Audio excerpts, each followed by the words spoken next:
students, and welcome back to my YouTube channel. I, Ms. Sarika Joshi, Assistant Professor at AI SSMS College of Hotel Management, brings you back to my another video on types of communication. In my previous video, you have seen the meaning, objectives, and process of communication. In this video, I shall take you through types of communication in this presentation. The major objectives of this session are to understand the various types of communication used in our daily life. Students, when you talk to each other, with your friends, and when you are in a formal meeting, you are using different forms of communication. These different forms are nothing but the various types of communication skills that we are going to see in today's session. Let me take you to my first slide, which broadly categorizes types of communication as follows. There are three types that we are going to see. Under the categories, the types of communication is interpersonal communication and mass communication. Under the forms, it's going to be verbal communication and non-verbal communication. And under formal and informal type, it's going to be vertical versus horizontal communication and inter versus intra-organizational communication. All these types of communication will be explained in detail in my upcoming slides. Let us go and see the first type of communication. Interpersonal communication. You often must have heard this term. Interpersonal communication is nothing but a process by which people exchange information, feelings, meanings through verbal and non-verbal messages. Let us see this in detail. Inter means between the two and personnel means people. That means the communication that occurs between two people. Now this is very common phenomenon in your life. You talk to your friends, you talk to your parents, teachers, you are in formal meetings, classes. Here, what exactly is happening? You are talking to someone.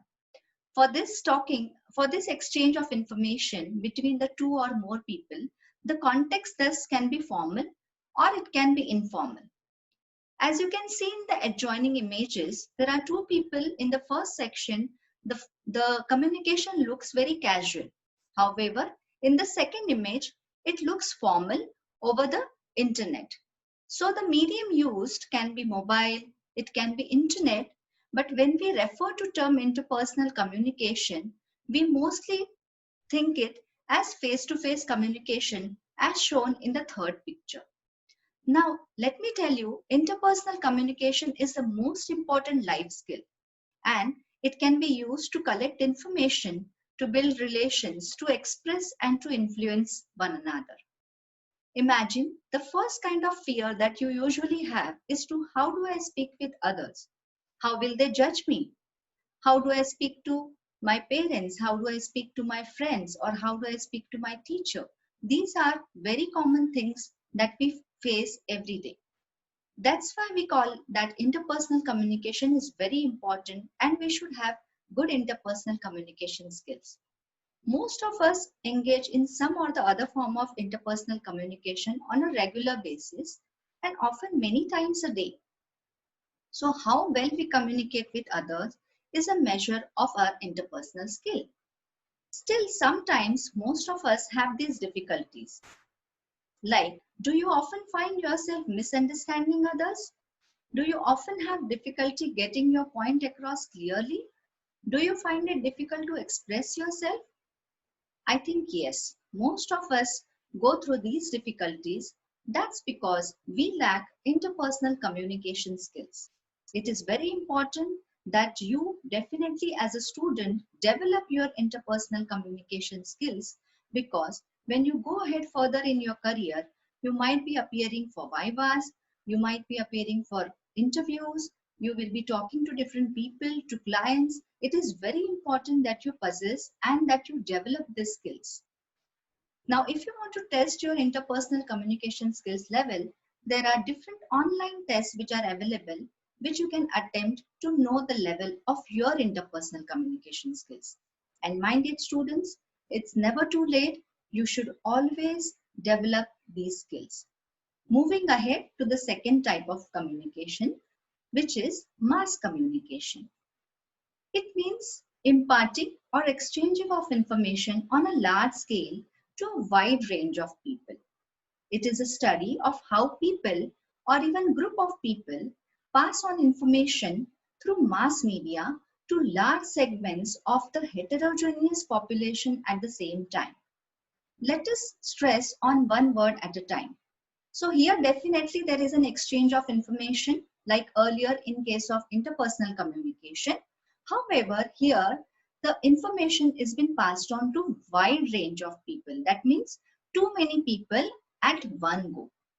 It is a study of how one people or a group of people passes information. Now you must have heard the term mass media.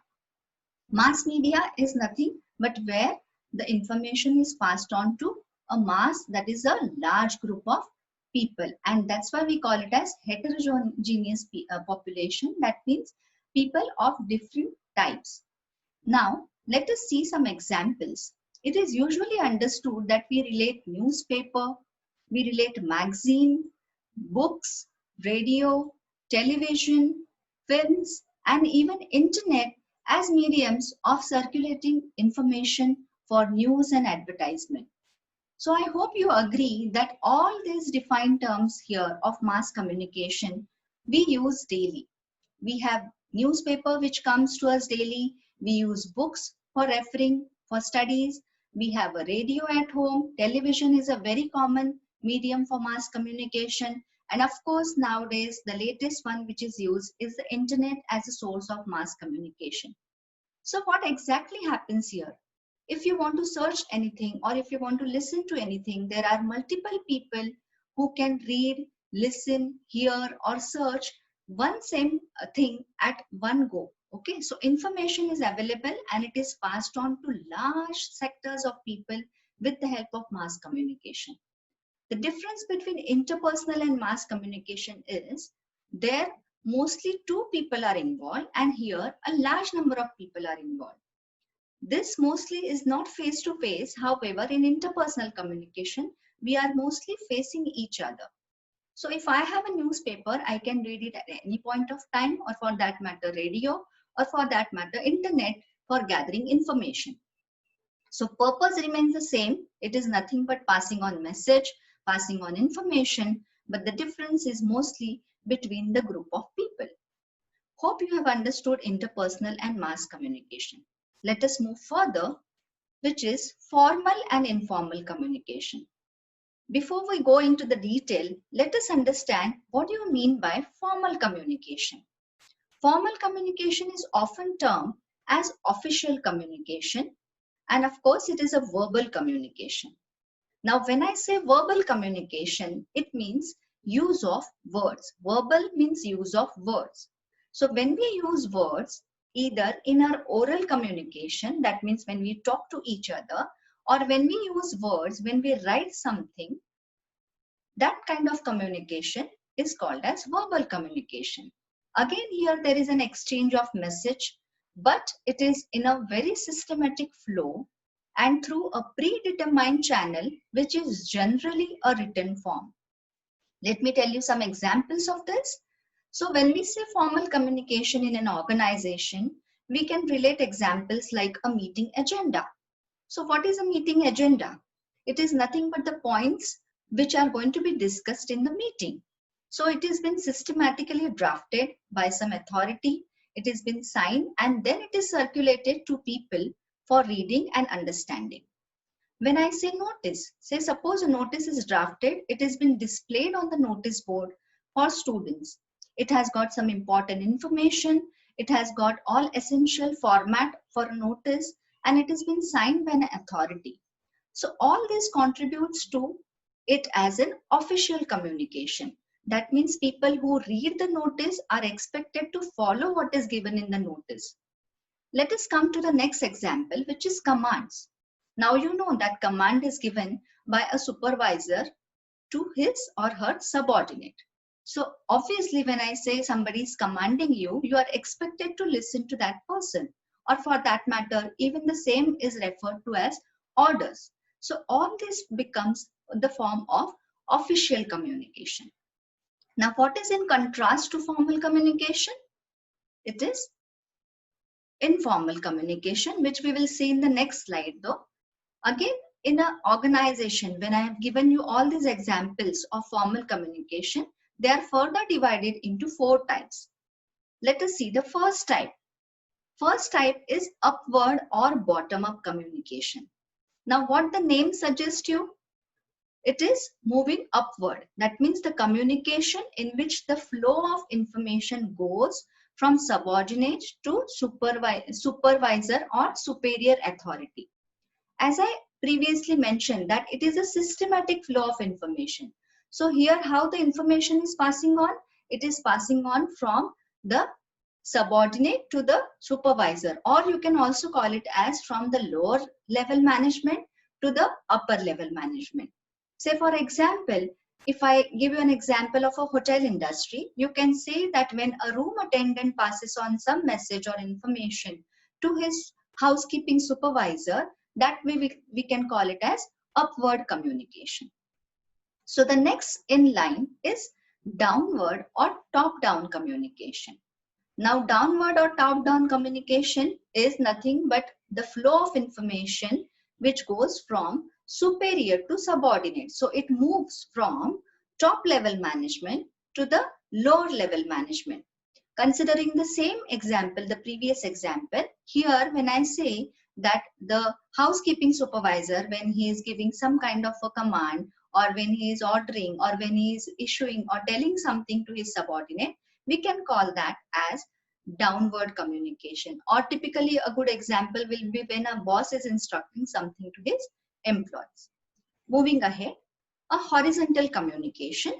The communication between the two employees at different departments working in the same level. Now, which are the different departments of the hotel that you know? There are 4 core departments. When I say food production, food and beverage service, hotel housekeeping, and front office.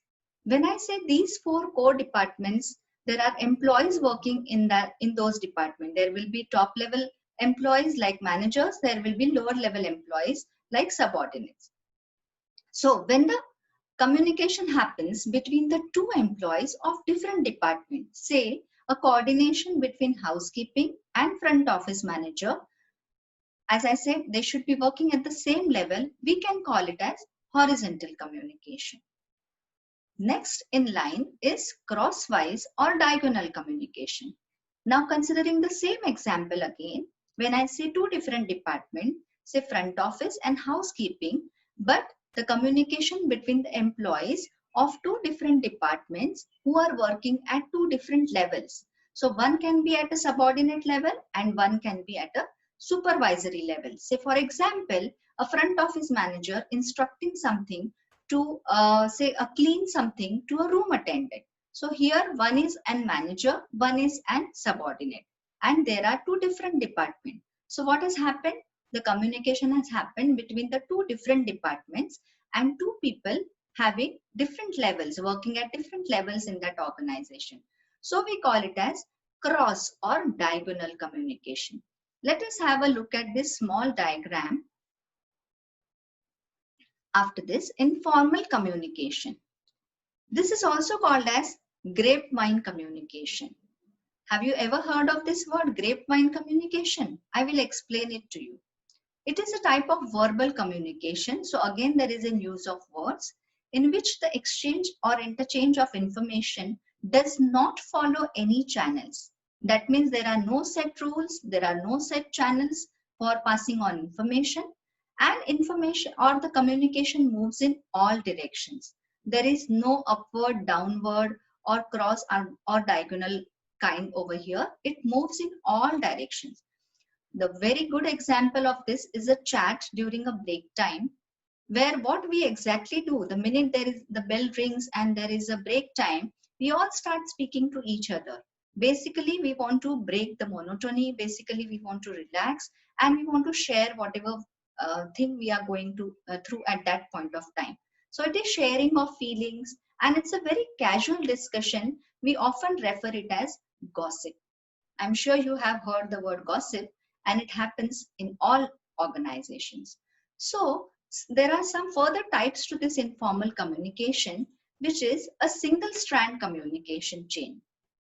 In this, one person will tell something to another, and who in turn says the same thing to some other people, and the process goes on. You must have often heard this, that when you tell something to your friend and when you tell him, please don't share it with others, he never keeps it to himself or herself, but always passes on. And this way, a chain reaction happens, which we call it as gossip. So one person tells it to the other person tells it to the third person, and every time there is a humor element involved when we say, please don't share it with others. The next is a gossip chain. So what happens in a gossip chain? The communication starts when one person tells something to a group of people. So often this will happen over a break time wherein you are sitting in a group and somebody has something to tell you, something very interesting to tell you, and then they pass on the information to some or the other people or more people, not only one single people, but more people. And in this way, those group of people, each person in that group of people will pass on to some other people. Now, let us have a look at this picture. Is it very common? This is something that happens in the break time when one person is sharing something with a group of people, and this picture depicts a formal meeting which is going on. So probably a top manager or a supervisor is instructing to his employees. So you can find out the difference between a formal and informal communication. Moving ahead, let's have a look at this video.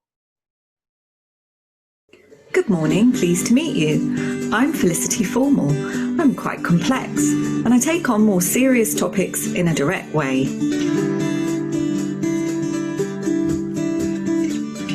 Hey, how's it going? I'm India Informal and I'm friendly and relaxed. I use more emotions and show more personality. Today, we are going to talk about formal and informal.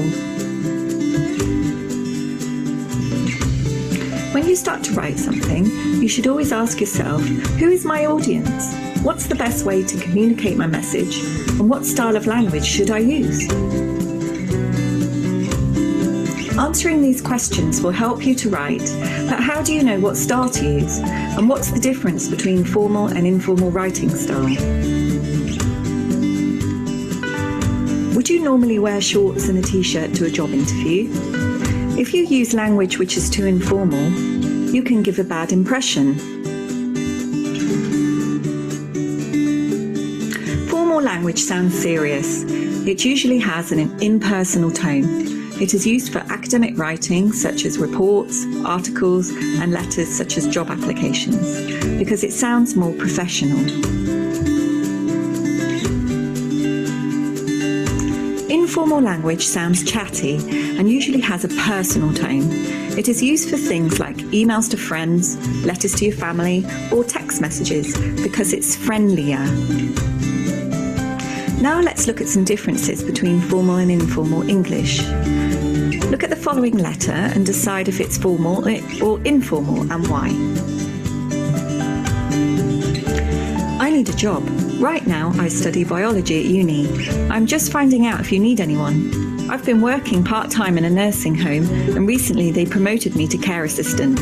I'm patient, work hard and I'm friendly. Get in touch. India Informal. So this email uses informal language and it's too informal for this style of letter, which is a letter of application. We're going to look at the 4 features that make this email look informal, and we're going to change it to make it look more formal. In informal English, we use more casual words like finding out, job, right now, and get in touch. It'd be better to use more formal words. I'm writing to apply for the position of nurse. Currently, I look forward to hearing from you. It's It's more common in formal English to use more shortened forms of words and verbs. Here we have uni, which is okay if you're speaking, but not when you're writing. We should use the full word university instead. And I've been, we could use I have been. Normally in formal language we use passive structures. They promoted me to care assistant should be I was promoted to the position of care assistant. We use shorter sentences in informal language such as I work hard and I'm friendly. It's better to use longer complex sentences. I'm hardworking and I work well in a team.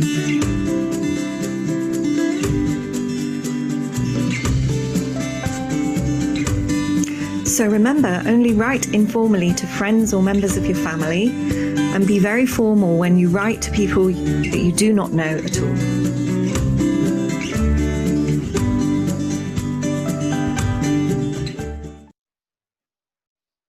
So, what was your takeaway from formal and informal communications video?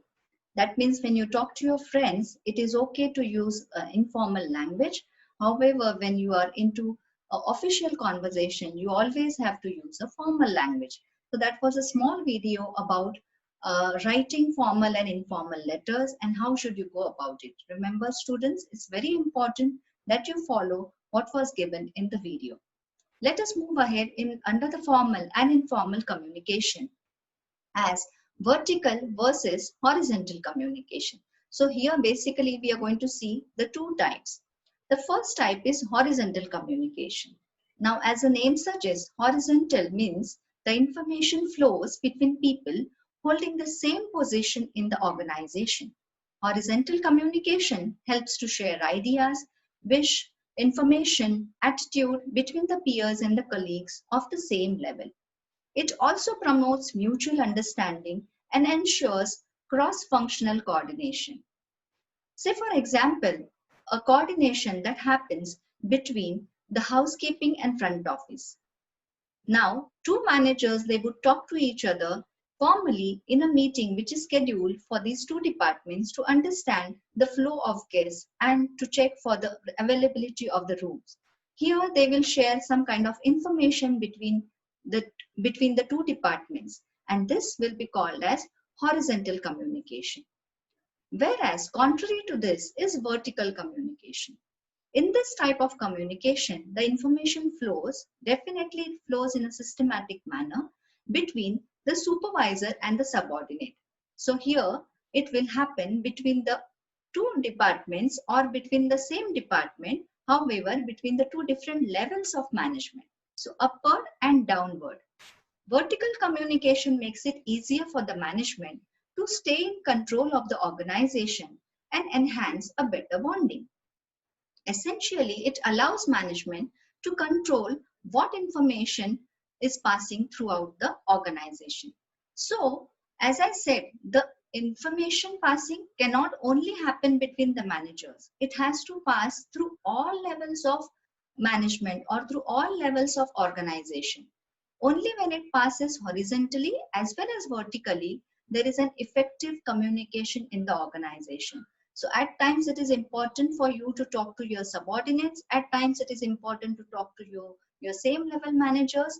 And with all these different types of communication, a proper channel is formed and the information is passed, the messages are passed for the smooth functioning of any particular organization.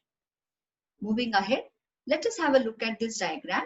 It's a small diagram that might help you the different levels of organization as I was continuously talking about it.